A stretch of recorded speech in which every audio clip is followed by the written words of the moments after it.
আসসালামু আলাইকুম। অনেকক্ষণ বসে আছেন আপনারা না? দাঁড়ান, সব দাঁড়িয়ে তারপর বসেন।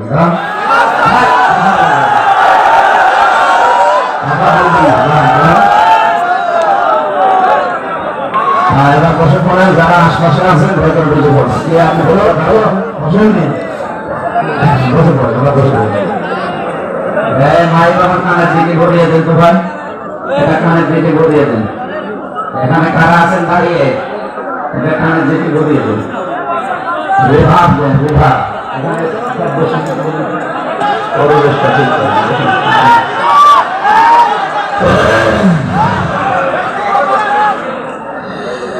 إن الحمد لله والصلاة والسلام على رسول الله أما بعد فأعوذ بالله من الشيطان الرجيم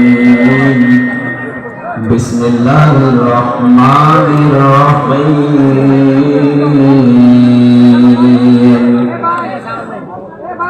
ولقد أخذ الله ميثاق بني إسرائيل وبعثنا منهم 12 نقيبا وقال الله إني معكم صدقت يا ربنا اللهم صل على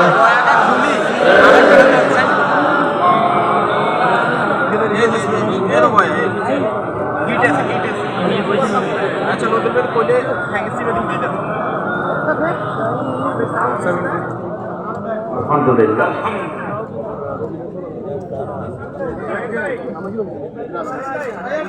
বাংলাদেশের ঐতিহ্যবাহী জেলা নোয়াখালী সেনবাগ থানার অন্তর্গত লক্ষ্মীপুর গাজীরহাট মাদ্রাসা ময়দানে তাফসীরুল কোরআন মাহফিলের স্বনামধন্য সভাপতি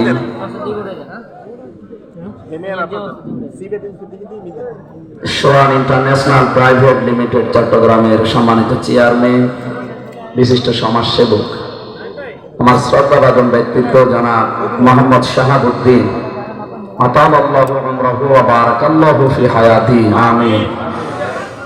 এই মাহফিলের প্রধান অতিথি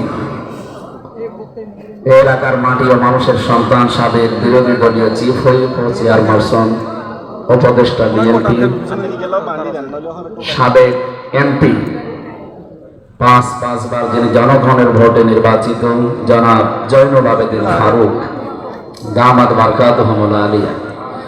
এটা সাবেক এমপি লেখা ঠিক আছে। 8 সাল থেকে 24 সাল পর্যন্ত যারা নির্বাচনের নামে প্রহসন করে এমপি হয়েছেন, মন্ত্রী হয়েছেন, তারা যেন সাবেক এমপি, সাবেক মন্ত্রী লিখবেন। আমরা আপনাকে ভোট দেই। বিশেষ করে 15.5 বছরে যদি এরকম কিছু লেখেন, আপনি এমনিতেই মিথ্যাবাদী। এতটুকু লিখতে পারেন আপনি সাবেক চোর, অথবা আর একটু বেশি লিখবেন যে সাবেক ডাকাত। আপনারা ডাকাতও ছিলেন, চোরও ছিলেন, এই জন্য যেটা ছিলেন ওইটা লিখবেন। জয়নুল আবেদিন ফারুক সাহেব উনি ডাকাতও না, চোরও না, মানে জনগণের ভোটে নির্বাচিত, আর আমরা ওইটাই সামনে চাই। আমার 33 বছর বয়স এখন। 18 বছর থেকে যদি ভোট দিতে আমি আরম্ভ করতাম, 3 বার ভোট দিতে পারতাম, একবারও পারি নাই। তো তার মানে দেশে এই 15 বছরে ভোট হয়। এই পাশের জেলা না ফেনী, এই পাশে ফেনীর ওসি ছিল আমার সাথে জেলে। মাঝে মাঝে এসে আমার বলতো, হুজুর আমি একটা তাওবা করেছি, আমার তাওবাটা কেমন হয়েছে দেখেন তো। এই কাছে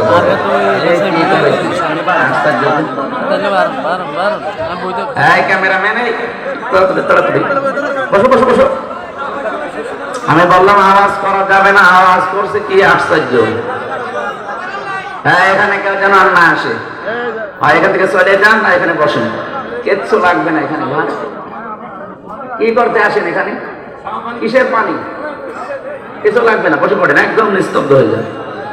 এটা ইবাদত চলছে এখন। যতক্ষণ আছে যদি সওয়াব নাও হয় গুনাহ হচ্ছে, নাকি হালকা গুনাহ হচ্ছে? গুনাহ হচ্ছে। একটু ভালো করে তাকিয়ে থাকে। আমি একটা মাজলুম মানুষ, জীবন থেকে জালেমরা আমার 3টা বছর কেড়ে নিয়েছে। আল্লাহ রাব্বুল আলামিন যেন আমাদের হায়াতে বরকত দান করে। উনি বলছিলেন আমি রাত 12টার পর থেকে আমার যা লোকজন আছে তাদেরকে নিয়ে ভোট কাটা আরম্ভ করলাম। ফজর পর্যন্ত এই কাজ করলাম। ফজরের আজান দিয়ে দিচ্ছে, চারিদিকে বাক্সগুলো আমি পাঠিয়ে দিলাম। গোসল করে ওযু করে পবিত্র হলাম। এবার আমি 2 রাকাত নফল নামাজ পড়ে বললাম আস্তাগফিরুল্লাহ। হুজুর আমার এই তওবা হয়েছে? না, কিসের তওবা? আপনি কি আল্লাহর কাছে দোষ করেছেন যে আস্তাগফিরুল্লাহ পড়ছেন? আপনি দোষ করেছেন হামজার কাছে। একটা এমপি বানাতে 3.5 থেকে 4 লাখ হামজা লাগে না? নাকি হামজা লাগবে না? তা আপনি আমাদেরটা সব দিয়ে দিলেন আর আপনি আস্তাগফিরুল্লাহ পড়েন আল্লাহর কাছে। আপনাকে আস্তাগফিরুল্লাহ পড়া ঠিক আছে, কিন্তু যার কাছে অপরাধ করেছে নাকি তার কাছে চলে। তাহলে ফেনী এলাকায় যার দায়িত্বে ছিলেন, যেহেতু 2টা থানা নিয়ে একটা আসন, আপনার এই 2 থানায় 3.5 লাখ 4 লাখ মানুষ বাস করে, যারা এদের অধিকারগুলো নষ্ট করেছিলেন, ওখানে যেয়ে বলবেন যে আমার ভুল হয়ে গেছে, আমি আপনাদের ভোটটা দিয়ে দিয়েছিলাম, এখন আপনারা কি করবেন? ওরা যদি বলে যে 2টো করে থাপ্পড় দেবো, তো 2টো করে থাপ্পড়, অসুবিধা কি? পাওনা তার যা চাবে আপনাকে তাই করা লাগবে, নয়তো আল্লাহ মাফ করবেন। কারণ এটা আল্লাহর এখতিয়ারে না, এটা বান্দার এখতিয়ারে। এই জন্য বলছি ওনাকে যে তাওবা করার নিয়ম শিখিয়েছিলাম, এখন বের হয়ে গেছে। তো ওনাকে বলেছিলাম যে ভাই আপনার একটা ভয়ঙ্কর সমস্যা হয়ে যাবে, কারণ 3.5 লাখ 4 লাখ মানুষ, এর ভেতরে অনেক মানুষ মারা গেছে। আপনি জেল থেকে বের হয়ে তাদেরকে আর পাবেন না, আপনি মাফও চাইতে পারবেন না। দুনিয়াতে কোনো অপরাধের ক্ষমা যদি তার কাছে চাওয়া না হয়, কিয়ামতে আল্লাহ ওই বিচার ডবল করে করবে। আপনি টের পেশ পাচ্ছেন জালেমের সামনে আপনি কি করেছেন? তাকেও তো ডুবিয়েছেন, আপনি নিজেও নিজের কপালে আগুন লাগিয়েছেন। এই জন্য এরকম আগুন যেন সামনে আবার আমাকেও না লাগায়। আমরা সাবধান থাকবো, কেউ কারো না। কার জন্য আপনি এই কাজ করবেন? বিপদে পড়লে কাওয়া কাকুর কথা তো হাসিনা সাহেবের মনে নেই। যাওয়ার সময় আমার দেশ পত্রিকা রিপোর্ট দিয়েছিলেন, যাওয়ার সময় শুধু 14টা সুটকেস নিয়ে গেছে। পাইলটকে বলছে সুটকেস গুলো উঠেছে, বলছে হ্যাঁ চলো। একটা মানুষকেও বলে না। দলের একটা সাধারণ সম্পাদক এত মেল তার সাথে, তারও তো বলতে পারতো যে কাওয়া আমি চলে যাচ্ছি, কিছু আমারও তো বলতে পারতো ফোন করে যে 3টা বছর জেল খাটালাম, হামসা চলে গেলাম, দোয়া করি। তাও আপনি চলে গেলেন এইভাবে 14টা সুটকেস নিয়ে গেছেন, এ দেশটাকে আপনি এত ঋণ দিয়ে গেলেন। এদেশে এখন কেউ জন্ম নিলে 1,10,000 টাকা তার মাথার উপরে নিয়ে আর বলেন আমি উন্নয়নের রোল মডেল বানিয়েছি। ধনী আরো ধনী হয়েছিল, গরিব মানুষগুলো আরো গরিব হয়ে গেছে। আমরা তেলাওয়াত যে আয়াত পড়েছি, এর ভেতরে বাস্তব সংক্রান্ত কিছু কথা আসবে। আমি চেষ্টা চালাবো যুগের সাথে মিলিয়ে তাফসীর করার, ইনশাআল্লাহ। সুতরাং জয়নুল আবেদিন ফারুক সাহেবের জন্য দোয়া করছি, দোয়া চাচ্ছি আল্লাহ যেন শেফায়ে কামেলা আজেলা নসিব করেন। উনি চিকিৎসার জন্য বাইরে গেছে। এখানে প্রধান অতিথির প্রধান আলোচক যিনি ছিলেন, আমার এ পাশের জেলা, আপনাদের মনে হয় কুমিল্লা, এই জেলার কৃতি সন্তান, প্রখ্যাত মুহাদ্দিস, মদিনাতুল উলুম কামিল মাদ্রাসা ঢাকা, আলেমদের উস্তাদ, আমার শ্রদ্ধাভাজন বড় ভাই জনাব মাওলানা ডক্টর মুফতি আবুল কালাম আজাদ বাশা, আতালাল্লাহু উমরাহু ওয়া বারাকাল্লাহু ফি হায়াতি, আমিন। এতক্ষণ আলোচনা রেখেছেন আলেমদের উস্তাদ অধ্যক্ষ মাওলানা ইয়াসিন করিম, মাওলানা আব্দুল মালিক হোসাইন মাহফুজ। বিশেষ অতিথির কথা বললেন অধ্যক্ষ মাওলানা সাজ্জেদ আহমেদ, নায়েবে আমির বাংলাদেশ জামাতে ইসলামী নোয়াখালী জেলা। আমার আগে কথা বলছিলেন পুলিশ সুপার বাংলাদেশ পুলিশ জনাব দিন মোহাম্মদ, আপনাদের এলাকার সন্তান। আরো অনেক মানুষের নাম দেখছি, আমি এমনিতে সময় নেই তো, কারণ আমার রাত 10টার পরে জেগে থাকা নিষেধ। যে অবস্থা আমার শরীরে, 3টা বছর ওরা আমাকে একেবারে শেষ করে ফেলেছে। তারপরও আমি চালাচ্ছি মানুষের চাহিদার দিকে, দিনের দিকে তাকিয়ে। আল্লাহ যেন অন্তত সুস্থ রাখেন, আগের অবস্থায় আবার ফিরিয়ে দেন। মঞ্চে বসা ওলামা ইকরাম, সামনে বসা মুসলমান ভাইরা, পর্দার আড়ালের সম্মানিতা মা এবং বোনেরা, প্রশাসনের ভাইরা, যার মাধ্যমে আসলাম আপনাদের এই গ্রামের সন্তান, এই মাহফিল বাস্তবায়ন কমিটিতে যিনি সবচাইতে বেশি শ্রম দিয়েছেন, বিশিষ্ট ব্যবসায়ী জনাব প্রিয়ান, আরো নাম আছে হয়তো, এ নামেই পরিচিত, হায়াতে তাজ্জেবা সিহাতে কুল্লিয়া কামনা করছি। তার মা বাবাকে আল্লাহ যেন মাফ করে দেন। সবাইকে নিয়ে আগে আল্লাহকে ধন্যবাদ জানাই, যিনি আমাদের বিশাল একটা জগদ্দল পাথর বুকের ওপর থেকে নামিয়ে দিয়েছে। নোয়াখালীর বহু জায়গায় আসার পরও আমি ফিরে গেছি, কোথায় কুষ্টিয়া, কোথায় নোয়াখালী, আসতে একদিন লাগে। স্যার আমাকে আজকে বলছিল যে টায়ার লাগলে টায়ার দেবো, কারণ আমার আসতে একটা টায়ার ক্ষয় হয়ে যায়। বলেন তো, আসতে যেতে আমার একদিন শেষ। পরিবার থেকে এখন চাপ দিচ্ছে যে 3 বছর তো ছিলেই ভেতরে, আরো এখন বাইরে থাকবা, আমরা কি। এখন তো যেহেতু সিজন, তো এই 3 মাস, জানুয়ারি, ফেব্রুয়ারি আর এপ্রিল, মার্চ মাসে তো আবার সৌদিতে থাকা লাগবে হজে। এই 3টা মাস নেওয়া আছে মাহফিলগুলো, আমরা চেষ্টা চালাবো যেন সুস্থ শরীরে সঠিক সময়ে যেন হাসিল হয়ে কোরআনের মূল কথাগুলো আমরা বলতে পারি। এই জন্য যিনি পাথরটা নামিয়ে আমাদের কথা বলার মতো একটা পরিবেশ তৈরি করে দিলেন, যদিও ষড়যন্ত্র থেমে নেই, বাইরে যে এখনো পর্যন্ত যে ষড়যন্ত্রগুলো চালাচ্ছে, যদি আমি এখনো ঐক্যবদ্ধ হতে না পারি, অনেকে এখনো পর্যন্ত বিভিন্ন জিনিস নিয়ে কামড়া কামড়ি আরম্ভ করেছে। মির্জা আব্বাস সাহেব কয়েকদিন আগে ঘোষণা দিয়েছিলেন, আমি ছিলাম ওখানে, বলছিল জীবনে যদি কিচ্ছু না পায় কোনো আফসোস নাই, অন্তত হাসিনা চলে গেছে এটাই আমার শান্তি। আপনি টের পাচ্ছেন জয়নুল আবদিন ফারুককে কুকুরের মতো পিটিয়েছে। একটা বিরোধী দলীয় চিফ হুইপের মতো মানুষ, তারা যদি 5 বারের এমপি, এই লোকটা যদি পুলিশের হাতে পিটানি খায়, তাও যেভাবে মেরেছে মানুষ ভাবে মারে। রিমান্ডে আমি মার দেখেছি, কিছু মানুষ দেখতাম চোখ মুখ বেঁধে, মনে হয় যে মাটির নিচে যেখানে এমন পিটানো পিটাইত, হাতের নখ তুলি না, আমি কয়েকজনের নখ দেখি না, পায়ের নখ তুলি না। এই কঠিন অবস্থায় ওদের যে চিৎকার, প্রথমে সাধারণ মানুষরা হয়তো ওই ডাল মাইল খায়, অথবা লাল পানি খায়, এরকম কিছু মানুষ, অথবা মানুষ মার্ডার করেছে। জয়নুল আবদিন ফারুক সাহেব মানুষ মার্ডার করেছে বলেন? যিনি মেরেছিল কোথায়, সে লোক তারপর পাওয়া যাচ্ছে না। হারুন আঙ্কেলের জীবন তো শেষ করে দিয়েছে। আঙ্কেল আমার সাথে ওই ছোট কুকুরটা ছিল, ছেলে আমার ঘরে ছিল। আমারে মাঝে মাঝে রাতের বেলা যখন কারারক্ষী এসে তাহাজ্জুদ নামাজের জন্য ডেকে দিত, রাত 2:30 3টার দিকে, আমরা 2 জন এক ঘরে, ওই ওঠার পরে নামাজ, এত সময় নামাজ পড়বো, 2.5 ঘন্টা 3 ঘন্টা, 1-1.5-2 ঘন্টা নামাজ পড়ে বাকি সময় গল্প করতাম। কি হয়েছিল বলেন তো? হুজুর, আমি একটা ছোট মানুষ, আমি আপনার মাজা পর্যন্ত না, আমার কাছে দাঁড়ালে আমার মাজা পর্যন্ত, অথচ আমার রাত 1টা-2টার দিকে নিয়ে গেল ওই যে ফকিরাপুর নাকি ওই জায়গা, হাতিরঝি, রাস্তার 2 পাশে ব্লক করে দিয়ে আমার পোশাক আশাক সব খুলে দিই। আমি এমনি ছোট মানুষ, জিনিসপত্র আমার ছোট, তাই বলে আমার সব খুলে নেবে? আমার তো বয়স আছে, ওর ওই সময় 27 বছর বয়স, এখন 30 বছর। হঠাৎ করে একটা মহিলা নিয়ে আসলো কোন জায়গা থেকে, অর্ধলঙ্গি, ওরে নিয়ে আমার পাশে দাঁড় করিয়ে ওর বছর ঘাড়ের সাথে হাত লাগায়। আমি ছোট মানুষের মাথা পর্যন্ত ঘাড়ে আমি হাত রাখি, তারপরও তো আমি পুরাটাই ফিরাই বলি। আর ও মহিলাও এরকম।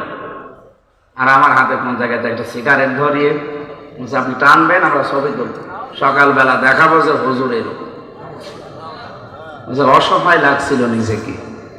একটা বড় দোয়া দিলাম যে আল্লাহ এই কাজগুলো যারা করছে, কনস্টেবল ছিল, পুলিশের এসআই, একজনকে ডাকলাম, ভাই আপনারা সব করছে, হারুন সাহেব জানে না মানে উনি তো করাচ্ছে। এত খারাপ লাগলো যে লোকটারে আমি কি মনে করতাম আর কি করছে। বললাম আল্লাহ আমার যা দেখায় ওরেও তুমি এভাবে দেখি। আল্লাহ এই জন্য ওরে দেখিয়েছে। কয় ইঞ্চি আর বলার দরকার নেই। এত অপমান আমার বাংলাদেশে যদি 10 জন হয় তার ভেতর হয়েছে। আলেমদের সাথে যারা যুগে যুগে বিয়াদবি করেছে প্রত্যেকটাকে আল্লাহ কিছু না কিছু দেখিয়েছে। ঐশী ছিল আমাদের পাশের জেলে, ওই যে বাবা আমাকে জবাই করেছিল, ঐশীর বাবাও তো পুলিশ। হাজার হাজার আলেমের উস্তাদ জনায়েদ, আল্লামা জনায়েদ বাবু নগরী রহমতুল্লাহ আলাইহি, লোকটা মারা গেছে। আমি জেলে থাকতে আমি মারা গেছি। ওনারে দাঁড়িয়ে ধরে উল্টা পাল্টা কথা বলেছে যে তোমার আল্লাহকে ডাকো, কি করতে পারে দেখবো। বলেছিল যে আমাকে গালি দেন, নবীর সুন্নাত নিয়ে এরকম উল্টা পাল্টা করবেন না, আল্লাহ কিন্তু আপনাকে সত্যি ছাড়বে না। ছাড়িয়েছে, মেয়ের হাতে জবাই করিয়েছে। আলহামদুলিল্লাহ বলার দরকার নেই, কিন্তু কাজটা কত নিকৃষ্ট বলেন তো। নিজের সন্তান জন্ম দিয়ে তার হাতে জবাই হওয়া লাগে, পৃথিবীর ইতিহাস পাল্টিয়ে দিয়েছে। এই জন্য আশা করছি আলেমদের সাথে সত্যিকার যারা আলেম, আলেম নামে জালেম যেগুলো এই ফরিদউদ্দিন মাসুদের মতো এরকম না, সত্যিকারের আলেম যারা, যারা জ্ঞানের উপরে আমল করতে গিয়ে দুনিয়ায় জুলুম নির্যাতন স্টিম রোলার শিকার হয়, এই মানুষগুলোর সাথে বিয়াদবি করবে। মন থেকে কিছু বললে মজলুম অবস্থায় কিন্তু আরো সে চলে যাবে। এই জন্য আমরা বেঁচে থাকবো। এই পাথর আল্লাহ যে সরিয়ে দিলেন, আমি আর কিচ্ছু চাই না। অন্তত এখন যদি একটু কথা বলে দুনিয়া থেকে বিদায় নিতে পারি, এইটাই আমার সান্ত্বনা। অন্তত জালেম তো বিদায় নিয়েছে। বাংলাদেশে শুধু নোয়াখালী না, বহু জায়গায় যাওয়ার পরে অল্প বলে না, হবে না। কেন? নামটা সমস্যা।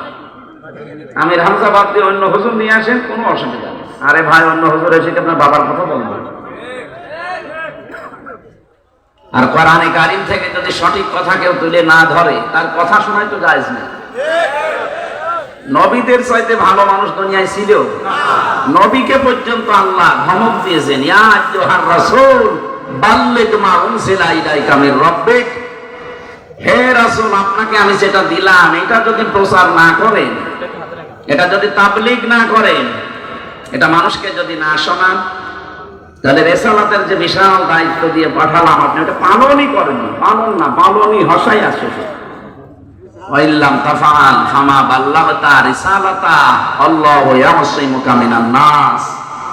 আমি আল্লাহ বলছি, ইয়াসিমু এটা মুজারি, বর্তমান ভবিষ্যৎ, প্রেজেন্ট ফিউচার।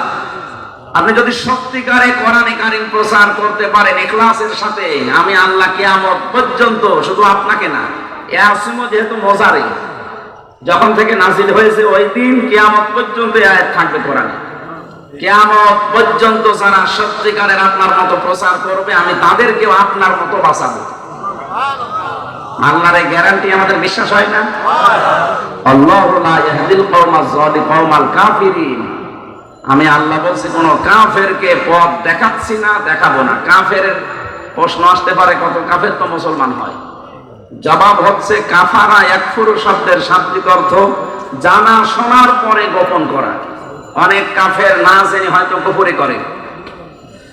ইন্ডিয়ার এই যে মলম সাংবাদিক, যেটা হকার, এই কয়েকটা হকার মিলে কয়েকটা সাংবাদিক চ্যানেল যারা উল্টা পাল্টা বাংলাদেশ সম্পর্কে তথ্য দেয়, এগুলো কিন্তু জেনে শুনে দেয়। আপনি না জেনে হঠাৎ করে একটা কথা চলে এসেছে, ওটা যদি মিথ্যা হয় আপনি মাপ পেয়ে যাবেন।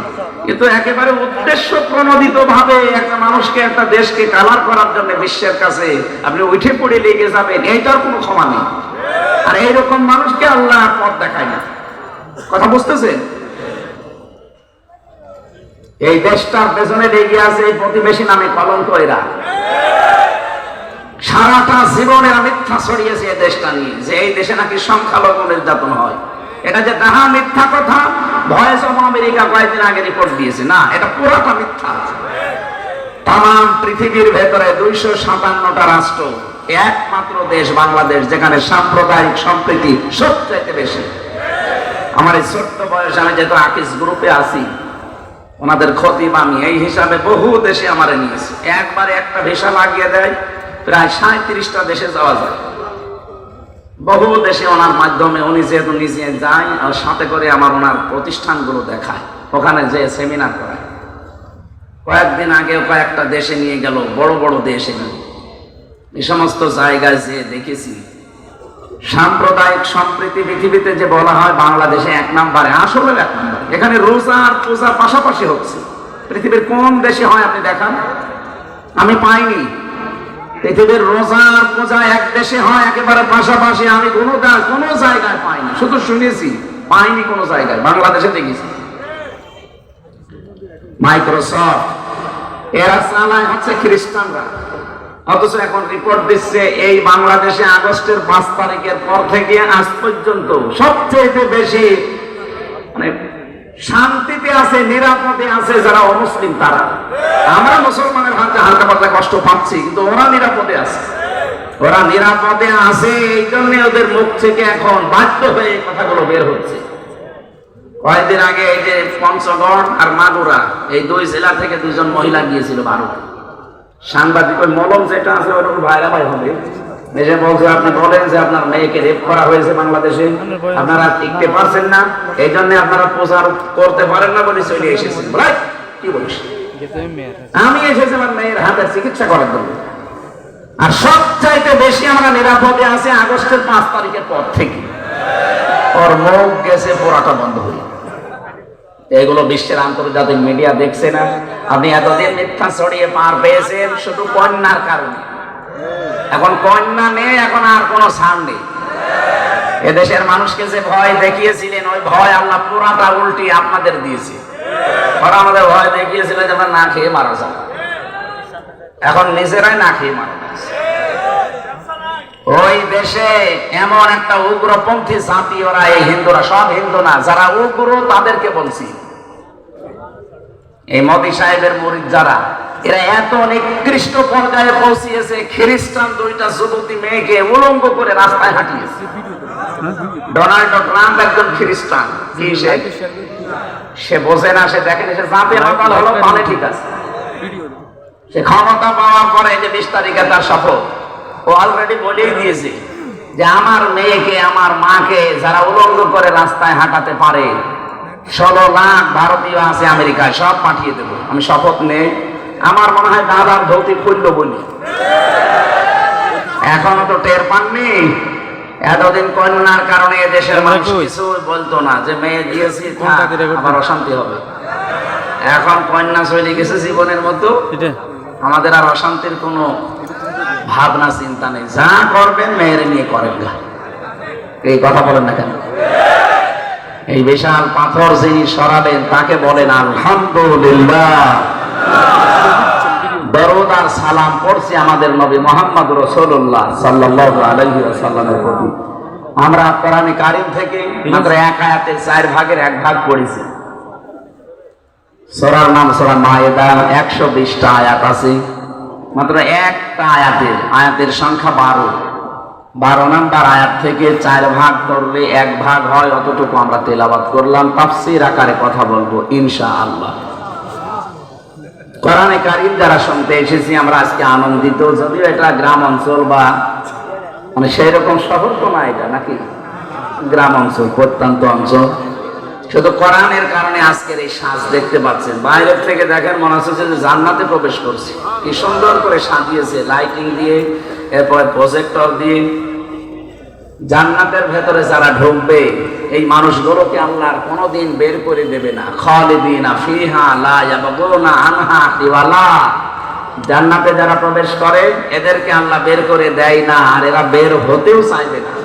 সুতরাং আজকের এই ময়দানে যারা ঢুকে পড়েছে, নবীর ভাষায় কিন্তু এটা জান্নাত। এটা কি জান্নাত? এটা যে জান্নাত আমাদের বিশ্বাস হয়। কোরআন হাদিসের কথা যেখানে বলা হয়, নবীজি বলেন সাময়িক কিছু সময়ের জন্য এটা জান্নাতের বাগান হইবে। যেহেতু কোরআন বলছে জান্নাতে কেউ প্রবেশ করলে তাকে আল্লাহ আর বের করে দেয় না, আর সে বের হতেও চায় না। এখন যদি কেউ চলে যায় বুঝবেন ও জান্নাত ভালো লাগছে না। চলে যাবে? যতক্ষণ আছি আমরা কোরআনের জন্য আছি ইনশাআল্লাহ। দুনিয়ায় যে যা পেয়ে আনন্দ করছে, উল্লাস করছে, করুক। আমরা দেখবো আমার সম্পর্ক যে আনন্দও করি ওটা কি কোরআনের সাথে হয় কিনা।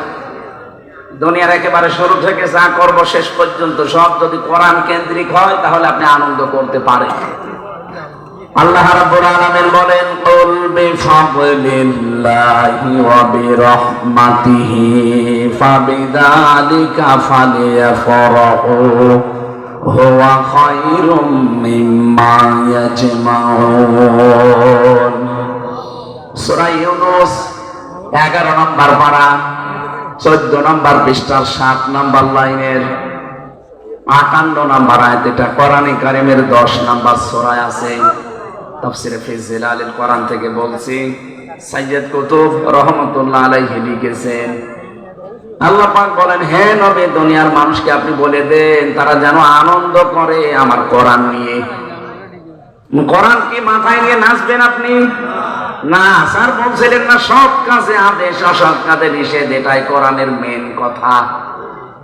নবীজি নবুয়ত পাওয়ার আগে এই দুইটা তিনি পালন করতেন। কি কথা বোঝে? সৎ কাজে আদেশ করা, অসৎ কাজে নিষেধ করা, এইটার জন্য আল্লাহ জান্নাতের ভেতরে হযরত আদম আলাইহিস সালামের যে ক্লাস নিয়েছিলেন এই দুইটা বিষয়ের উপরে।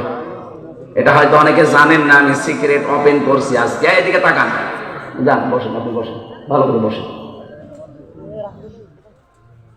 এখানে অনেক মানুষ আমরা এটা জানি যে জান্নাতের ভেতরে ফেরেশতাদের সামনে হযরতে আদমকে আল্লাহ সম্মানিত করেছিলেন। কিসের কারণে? ওয়া'আল্লামা আদামাল আসমাআ কুল্লাহা ইলা আখির আয়াত। সূরা বাকারার ভেতরে আল্লাহ বলেন, আমি আদমকে শিখিয়েছি যত কিছুর নাম আছে সব। এবার আমরা যারা জ্ঞানী মানুষ, বিশেষ করে আলেম, তাদেরকে বলছি, এখানে এসএম এর বহু বচন আসমা। এসএম মানে নাম, আসমা মানে নাম সমূহ।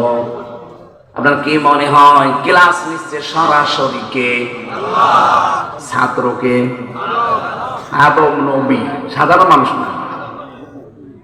ভালো করে বোঝেন তো, ক্লাস নিচ্ছে সরাসরি আল্লাহ নিজে, আর ছাত্র আমাদের মতো কেউ না, সরাসরি আমাদের বাবা, সমস্ত মানুষের বাবা তিনি, তারপরও নবী তিনি। এমন জায়গায় ক্লাস করাচ্ছে যেটা দুনিয়ার সাধারণ জায়গাও না। জায়গা কোনটা? জান্নাত। বলেন বলেন। আমাদের কি মনে হয় যে এখানে আল্লাহর নাম বলতে আলু, পটল, ঝিঙ্গা, বেগুন এগুলোর নাম শিখিয়েছে? এখানে সিলেবাস ভুক্ত আলেম যারা আছে জিজ্ঞাসা করেন তো, প্রত্যেকেই কথা বলবে, আমিও বলবো, কারণ আমি এভাবেই পড়েছি। এইটা পড়ে আমরা কামেল পাস করি, এইটা পড়ে আমরা মাস্টার শেষ করি। আসমা বহু বচন আল্লাহ দিয়েছেন, বিভিন্ন জিনিসের নাম শিখিয়েছেন, যে এটা পাখি, এটা গাছ, এটা আলু, বেগুন, পটল, ঝিঙ্গা না। কোনদিন চিন্তা এসেছে আপনার মাথার ভেতরে? আমি কিন্তু গবেষণামূলক কথা বলি, চিন্তা ভাবনা করি, আন্দাজে কোনো কথা, গতানুগতিক কথা বলার আমার অভ্যাস নেই। আমি কেন বলবো আন্দাজে? মোসানবির কাহিনী 2.5 ঘন্টা, আপনি কিছু পেলেন না। 5 মিনিট শুনবেন, ওখান থেকে অন্তত 10টা শিক্ষা যেন বের হয়। ক্লাস একেবারে ক্লাসের মতো করা লাগবে। আছেন না আপনারা? কোনদিন ভাবনা চিন্তা আসে যে আল্লাহ ক্লাস করায়, নবী ক্লাস করছে, জায়গাটা জান্নাত, কত বড় গুরুত্বপূর্ণ একটা ক্লাস, ওখানে এরকম জিনিসের নাম শিখিয়ে আল্লাহ করবে কি? মুফাসসিরিন ইকরাম, যত এখন আধুনিক মুফাসসির যারা চিন্তা ভাবনা করে তারা লিখছে, আল্লাহ পাক ওই জায়গায় শিখিয়েছিলেন সমস্ত ন্যায় এবং সমস্ত অন্যায়। কিয়ামত পর্যন্ত যত ন্যায় এবং অন্যায়ের আসল বিষয় ওই এক ক্লাসে আল্লাহ সব আদমকে শিখিয়ে দিয়েছেন। প্রশ্ন আসতে পারে, তাহলে আমরা, হ্যাঁ ওই ক্লাসে আমরা ছিলাম না, কিন্তু আমরা তার সন্তান। আদমের পৃষ্ঠদেশ থেকে যখন আমাদেরকে আল্লাহ বের করেন, ওয়াইযা খাযা রাব্বুকা মিন বানি আদামা মিন যুহুরিহিম যুররিয়াতাহুম ওয়া আশহাদাহুম ইলা আখিরি আয়াত। আল্লাহ পাক বলেন, আমি আদমের পৃষ্ঠদেশ থেকে পৃথিবীর যত মানুষ কিয়ামত পর্যন্ত আসবে সবাইকে এক টানে বের করেছিলাম, যেটা আলমে আরওয়া বলা হয়, রূহের জগৎ। ওই একদিন ওনার পৃষ্ঠদেশ থেকে আমাদেরকে আল্লাহ বের করলেন। ওনাকে যেহেতু আল্লাহ ক্লাস করিয়ে একদিনে যত ন্যায় এবং অন্যায় বিষয়গুলো জানিয়ে দিয়েছেন, আমরা লেখাপড়া যদি নাও করি, কোনটা ন্যায় কোনটা অন্যায় ওই ক্লাসের মাধ্যমে আদম আলাইহিস সালামের কাছ থেকে বাবা হিসাবে সন্তানে আমরা পেয়ে গেছি। আপনি দেখবেন লেখাপড়া জানে না, তারপরও ন্যায় এটা এটা অন্যায় কিন্তু জানে, মানতে পারে না হয়তো তার বিবেক বা তার ইমানের কারণে, কিন্তু লোকটা জানে যে এটা ন্যায় না অন্যায়। আপনি কোন দিন শিখেছিলেন এটা? ওই যে একেবারে ওই জায়গা থেকে চলে আসতেছে বাবার কাছ থেকে। এটা দুনিয়ার আসল কাজই এটা, যত ন্যায় এবং যত অন্যায় এই দুইটা বিষয় নবীজিও পর্যন্ত নবুয়ত পাওয়ার আগে তিনি এগুলো ছিলেন। এই জন্য মানুষ তাকে আল আমিন বলতো, আস সাদিক বলতো। আমার এখান থেকে যে শিক্ষার বিষয় আপনি আরো চিন্তা ভাবনা করে আয়াতটা পড়বেন, আরো আধুনিক যে তাফসীর গুলো আছে, আরো ব্যাখ্যা বিশ্লেষণ করা আছে, আপনার জ্ঞানের পরিধি আরো বাড়তে থাকবে। তাহলে তা'মুরুনা বিল মারুফ শুধু না যে ভালো কাজে আদেশ করো, অন্যায় কাজে নিষেধ করো, এই শব্দটা পড়লে যেন মনে হয় আমি পরিচিত কোন জায়গা থেকে। এই যে তা'মুরুনা বিল মারুফ, মারুফ মানে পরিচিত, মারুফ মানে কি? এই শব্দটা উরফুন থেকে এসেছে, আইন রাফা, আরাফা। এটা আরাফাতের ময়দান বলা হয় কেন? কারণ ওই ময়দানে আদম আর হাওয়া পরিচিত হয়েছিলেন। তাহলে দুনিয়ার যত ভালো কাজ, যত ন্যায় কাজ, এটার সাথে আমরা আগেই পরিচিত। যত অন্যায় কাজ বাধা দেওয়া লাগবে, এটার সাথে আমরা আগেই পরিচিত। এটা আমাদেরকে দুনিয়ায় এসে আল্লাহ পরিচয় করাননি, এটা আমরা জন্মগত ভাবেই পরিচিত। হযরতে আদম নবীকে আল্লাহ ক্লাসে যেহেতু এটা শিখিয়ে তার সম্মানটা বাড়িয়ে দিয়েছেন, এই জন্য দুনিয়াতে যারা জ্ঞান অর্জন করতে থাকবে তাদের মর্যাদা আল্লাহ দিনের পর দিন বাড়াতেই থাকবে।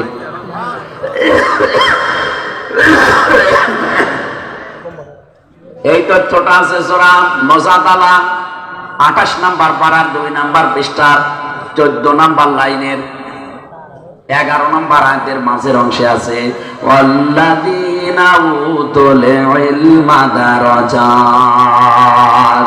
তোমাদের ভেতরে যারা জ্ঞান অর্জন করবে, ইলম পাবে, দিনের পর দিন আমি আল্লাহ তাদের মর্যাদা বাড়াতেই থাকবো।